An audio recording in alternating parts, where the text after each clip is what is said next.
to wrap up your record plant story, what stands out if you can pick one? Goodness. You know, whether it's a moment, whether it's a session, whether it's a project, something that you know you take away and hold so close to your Gosh, heart.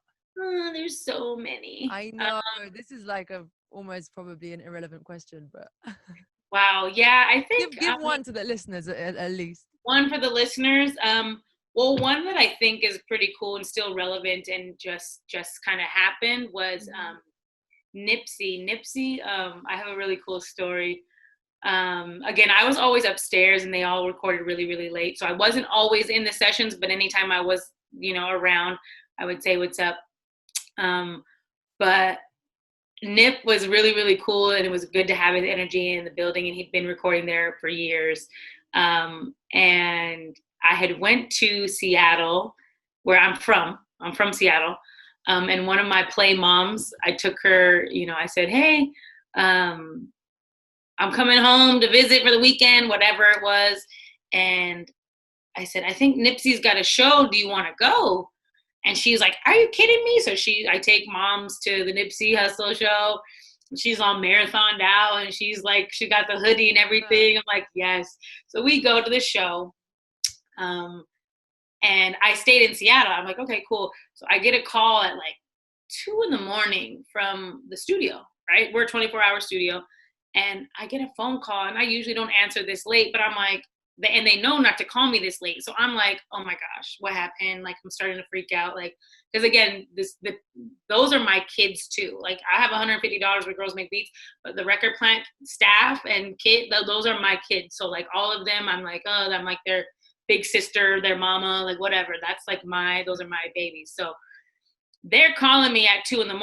I'm like, oh, hell no. What is going on? What did y'all do? Y'all didn't break something. Your kids call you that late. That means something's happening. I'm like, all right, I'm up. So I said, let me answer. I said, hello. So sorry to bother you with, I said, what? And he said, well, Nipsey Hussle's he's here at the front. He's right here. And he wants to record. And again, I'm like, well, he's not on the schedule. I mean, no, and I straight up told them, I said, no, he's not. I just saw him. I saw him at 11 o'clock in Seattle, literally 2 states away. You're lying. No. I was like, he's not there. And they're like, seriously, he's right here. And I'm like, okay. Sure enough, Nip flew from his show in Seattle it's only a 2.5-hour flight directly to LA, and the first place that he went to was Record Plant to record music. So it's like, people who work that hard to create amazing things, especially with positive messages like him, really do deserve to be, praised. So I'm excited that he won those 2 Grammys, and his legacy is still living on in the things that he taught everybody. But that was probably one of the funniest stories.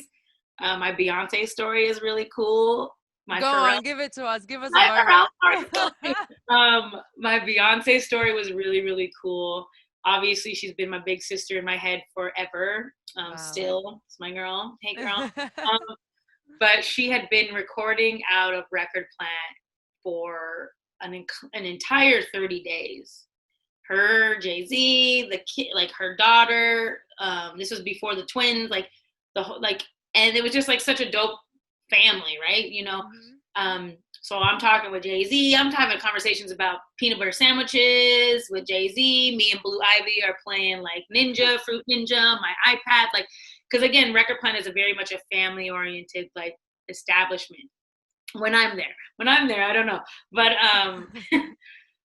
I was there for 29 days and did not see her once. Like, didn't even see her. And I'm like, what is happening, man? Like this, I'm going to lose it. And they only have it booked for 30 days. So it's the last day of their booking. And I'm like, oh my gosh, I'm going to cry. I'll cry if I don't at least just say hi. I'm Whitney. Like that's all I want to do. I'm not going to take a picture with her. I don't want nothing else. I just want to say hello. So John, who is the assistant engineer, was there, and I went up to him, and he's like this big, tall, 6'6", like Canadian. I'm like, come here. If you, I'm like, down here. If I don't meet her, it's your, I'm gonna, It's your fault. That's you it. gonna get it. You are gonna get it. And he's like, man, calm down. He's like, all right, just chill right here. I think she's gonna come, come in again. She just came in. I loved watching her work ethic because it was just like in, do the job, out, do another job. Like very Virgo. Yeah, very. But Virgo. I stand there pretending I'm doing something, and she walks in, and I turn around, and it's the same speech I gave everybody, and I say, and again, I've been around her entire staff and her family for like 30 days now. So I walk up, and I said, hi, my name's Whitney. Welcome to the record plant. If there's anything you need. And she goes, oh, so you're Whitney. And I'm like, and I'm like, oh my gosh. And I'm like, what was your name again? I was kidding. I was like, oh, what was your name, girl? What was it? What? Oh my gosh. And yeah, she was like, so you're Whitney. And I'm like, yep. I was like, that's me. And then I went to like the real thing.